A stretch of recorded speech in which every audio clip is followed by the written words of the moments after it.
اجتماع عام 21-22 نومبر کو، جس کا عنوان ہے کہ بدل دو نظام کو، وہ اس کی آمد ہے۔ اس پروگرام کے حوالے سے یہاں پر ہمارے مہمان خصوصی محمد جاوید قصوری صاحب، امیر جماعت اسلامی صوبہ پنجاب، یہاں پر تشریف فرما ہے۔ وہ آپ سے مخاطب ہوں گے اور اس اجتماع عام کے حوالے سے اپنی گفتگو رکھیں گے۔ میں محترم محمد جاوید قصوری صاحب سے ملتمس ہوں کہ وہ اپنی بات رکھیں۔ بسم اللہ الرحمن الرحیم۔ محترم صحافی حضرات، بہت شکریہ، آپ کے ذریعے سے ہمیں اپنی بات عوام الناس تک پہنچانے کا موقع میسر آتا ہے۔ جماعت اسلامی آزاد صحافت پہ یقین رکھتی ہے۔ میں گزارش کرنا چاہوں گا کہ آج یہاں سمندری میں فیصل آباد غربی کی جماعت اسلامی کی ساری قیادت کٹھی ہے، اور یہاں آپ دیکھ رہے ہیں کہ انشاءاللہ فیصل آباد غربی، جس میں سمندری، تانلے والا، ستیانہ، مرید والا، مامو کانجن اور اس کے قرب و جوار میں جتنے دیہات اور قصبات ہیں، یہاں سے ہزاروں لوگ مینار پاکستان جماعت اسلامی کے اجتماع عام میں شریک ہوں گے۔ میں بتانا چاہتا ہوں کہ انشاءاللہ 21، 22، 23 نومبر کو مینار پاکستان کے سائے تلے جماعت اسلامی کا اجتماع عام، جہاں امت مسلمہ کے لیے خیر و برکت کا ذریعہ ہوگا، وہاں پوری پاکستانی قوم کے لیے اتحاد کا، یکجہتی کا اور نفرتوں اور تعصبات سے بالا تر ہو کر، فرقہ واریت کے ماحول میں بالا تر ہو کر ایک پاکستانی قوم کے اتحاد کا مظہر ہوگا۔ میں یہ بھی بتانا چاہتا ہوں کہ اس اجتماع عام میں جہاں نوجوان ایک بہت بڑی تعداد میں شریک ہو رہے ہیں، وہاں کسان، دہقان، مزدور، محنت کش، تاجر، وکلاء، ڈاکٹر، انجینئر، علماء کرام، اقلیتیں، انٹیلیجنسیا اور خواتین کی بھی ایک بہت بڑی تعداد اجتماع عام میں شریک ہو رہی ہے۔ جماعت اسلامی کے اجتماع عام کا سلوگن ہے بدل دو نظام، اور میں آپ کو بتانا چاہتا ہوں کہ جو 78 سال سے گلا سڑا، کرپشن زدہ، مافیا اور اشرافیہ کے مفادات کا محافظ نظام ہے، اور یہ نظام، یہ مروجہ سیاسی پارٹیاں، یہ چند خاندانوں کے مفادات پہ مبنی نظام ہے۔ پیپلز پارٹی نام رکھ لیں، مسلم لیگ نون نام رکھ لیں یا کوئی اور نام، چند سو خاندان ہے، اور یہ خاندان کے مفادات کا مجموعہ ہے یہ پارٹیاں۔ بقیہ تو 25 کروڑ عوام تعلیم سے محروم، روزگار سے محروم، سہولیات سے محروم، انصاف سے محروم۔ اس لیے جماعت اسلامی یہ سمجھتی ہے کہ اس ظالمانہ استحصالی نظام کو بدلے بغیر نہ قوم کو ترقی مل سکتی ہے، نہ پاکستان کے حالات درست ہو سکتے ہیں۔ انشاءاللہ مینار پاکستان کے سائے تلے جماعت اسلامی کے قائد جناب حافظ نعیم الرحمن صاحب بدل دو نظام کی اس تحریک کے لاہ عمل کا بھی اعلان کریں گے، اور وہ پاکستانی قوم کو بھی پوری طرح سے اعتماد بھی دیں گے، اور اپنی قوم کے اعتماد اور ان کے اتفاق کے ساتھ آگے بڑھیں گے انشاءاللہ۔ محترم صحافی حضرات، میں یہاں بتانا چاہتا ہوں کہ اس وقت جب کہ پورا پنجاب پہلے سیلاب میں ڈوبا، پھر گندم کی فصل کے ذریعے سے کسانوں کو لوٹا گیا، اور اس وقت گنے کی فصل تیار ہے، اور گنے کی فصل کے اوپر بھی شوگر مل مالکان حکومت کے ساتھ مل کر کے کسانوں کا استحصال کر رہے ہیں۔ نہ گنا وقت پہ خریدا جا رہا ہے، نہ کرشنگ کا آغاز کیا جا رہا ہے، نہ کسانوں کو گنے کی قیمت دینے کے لیے تیار ہے۔ اور ظلم اور ستم یہ ہے کہ گنا لے لیتے ہیں تو پورا سال کسان کو اس کی قیمت نہیں دیتے۔ یہ ایسا ظلم اور استحصال کا نظام ہے جس کی جتنی مذمت کی جائے یہ کم ہے۔ اور میں آپ کو بتانا چاہتا ہوں کہ شوگر کے اس پورے کاروبار میں کون لوگ شریک ہیں؟ وزیر اعظم شہباز شریف صاحب کا خاندان براہ راست شوگر مل مالکان کے اندر شامل ہے، آصف زرداری کا خاندان شامل ہے، جہانگیر ترین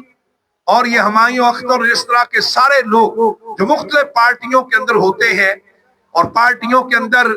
پالیسی بنانے والے بھی یہی، اور کسانوں کو لوٹنے والے بھی یہی۔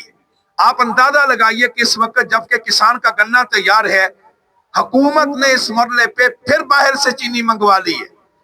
اور اس کا سارا نقصان کسان کو ہے، کسان کا استحصال کرنے کے لیے ہے۔ یہ پورا ظلم پہ مبنی نظام ہے۔ اسی ظلم پہ مبنی نظام کی ایک داستان یہ ہے کہ تمام محکموں میں کرپشن ہے، پولیس، تعلیم، صحت، جتنے محکمے ہیں، ہر محکمے کے اندر رشوت اور سفارش، اس کے بغیر کوئی کسی آدمی کا کسی کو کوئی ریلیف ملنے کا کوئی امکان نہیں ہے۔ اس لیے ساری معیشت وہ قرضوں پہ ہے۔ افسوس کی بات یہ ہے کہ قوم کے نام پہ باہر سے قرضے لیے جاتے ہیں اور ان قرضوں کے اوپر یہ حکمران عیاشیاں کرتے ہیں۔ ان کے پروٹوکول انہی قرضوں کی بنیاد پہ، ان کی عیاشیاں انہی قرضوں کی بنیاد پہ، اور آج اس کا نتیجہ یہ ہے کہ پوری قوم قرض کے اندر ڈوبی ہوئی ہے۔ ہر پاکستانی 3.25 لاکھ روپے کا مقروض ہے۔ مجھے بتائیے کہ یہ کیسی پارٹیاں ہیں جو قوم کو قرضوں میں ڈبو رہی ہیں اور پاکستان کی آزادی کو گروی رکھتے چلے جا رہے ہیں۔ اس سے ایک ایسے منظرنامے میں پاکستان کو ایک ایسی قیادت چاہیے جو امانت دار ہو، دیانت دار ہو، خدمت خلق پہ یقین رکھتی ہو، اور وہ اس کا طرز حکمرانی سادگی پہ مبنی ہو، سادگی پہ مبنی ہو، اور وہ اپنی قوم کو کھڑا کرنا چاہتی ہو۔ جماعت اسلامی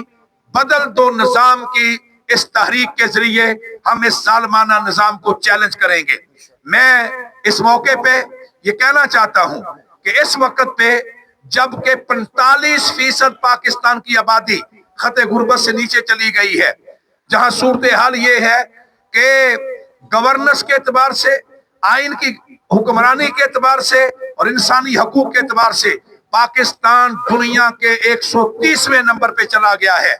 ایک ایسے موقع پہ آپ اندازہ لگائیے ہماری عدلیہ دنیا میں 130ویں نمبر پہ ہے، اور ہمارے حکمرانوں کا طرز عمل کیا ہے؟ حکمرانوں کا طرز عمل یہ ہے کہ 26ویں آئینی ترمیم کے ذریعے پہلے عدلیہ کا گلا گھونٹا گیا،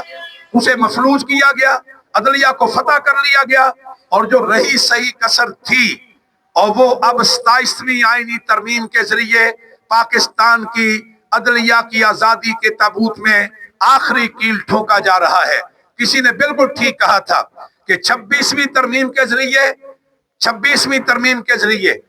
پاکستان کی عدلیہ کا قتل کیا گیا، 27ویں ترمیم کے ذریعے اسے کفن پہنا کر کے آزاد عدلیہ کو دفنانے کا منصوبہ بنایا جا رہا ہے۔ جماعت اسلامی یہ سمجھتی ہے کہ یہ ترمیم 27ویں ہو یا 26ویں ہو،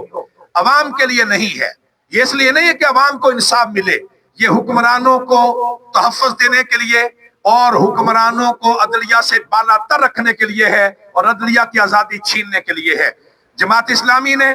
26ویں آئینی ترمیم کو بھی مسترد کیا تھا، اور ہم 27ویں آئینی ترمیم کو بھی پاکستان کے آئین کے ساتھ کھلواڑ سمجھتے ہیں، اور آزاد عدلیہ کے اوپر ایک ایسا حملہ سمجھتے ہیں کہ جس کے نتیجے میں ہمارا عدلیہ کا نظام بالکل زمین بوس ہو کے رہ جائے گا۔ اس لیے جماعت اسلامی مکمل طور پہ ان ترمیم کو مسترد کرتی ہے، اور ہم یہ سمجھتے ہیں کہ پاکستان کو ایک نئے عدالتی نظام کی ضرورت ہے، وہ عدلیہ جس میں لوگوں کو انصاف ملے، لوگوں کو ریلیف ملے، اور لوگ جو ہیں وہ سستا انصاف ان کو ان کی دہلیز پہ ملے۔ جماعت اسلامی اس کے لیے اپنا پورا لاہ عمل مینار پاکستان کے اجتماع عام 21، 22، 23 نومبر کو جناب حافظ نعیم الرحمان صاحب وہاں پہ اس کا اعلان کریں گے۔ میں آخر میں یہ کہنا چاہتا ہوں، ہم خالی تنقید نہیں کر رہے، بنو کابل کے ذریعے سے لاکھوں نوجوانوں کو پڑھا رہے ہیں۔ ہم سیلاب آیا اور خدمت کے ذریعے سے ہم نے اپنی قوم کی مشکل کی گھڑی میں آگے بڑھ کر کے ان کی خدمت کی ہے، اور ہم آئی پی پیس کے دھندے کو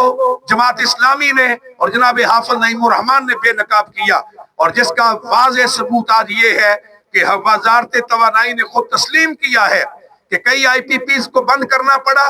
3600 ارب روپے قومی خزانے کو فائدہ ہوا۔ یہ جماعت اسلامی کے احتجاج کی وجہ سے ہے، یہ عوام کی قوت کی وجہ سے ہے، یہ عوام کے پریشر کی وجہ سے ہے۔ انشاءاللہ ہم عوام کو متحد کریں گے اور عوامی قوت کو اکٹھا کر کے انشاءاللہ پرامن مزاحمت، یہ جماعت اسلامی کا عنوان ہے۔ مزاحمت وہ جو پرامن ہو، جس کے اندر کوئی کمپرومائز کرنے والا نہ ہو، بلکہ اپنی قوم کے ساتھ کمٹمنٹ رکھتے ہوئے ہم اس ظالمانہ نظام کے آگے پوری قوم کو کھڑا کریں اور بالآخر ان ظلم کی دیواروں کو گرائیں اور ایک اسلامی فلاحی مملکت کا خواب جو پوری قوم کا خواب ہے، جماعت اسلامی انشاءاللہ اس کے لیے آگے بڑھے گی اور مینار پاکستان کا اجتماع اس کے لیے سنگ میل کی حیثیت اختیار کرے گا انشاءاللہ۔ آپ سب کا بہت شکریہ۔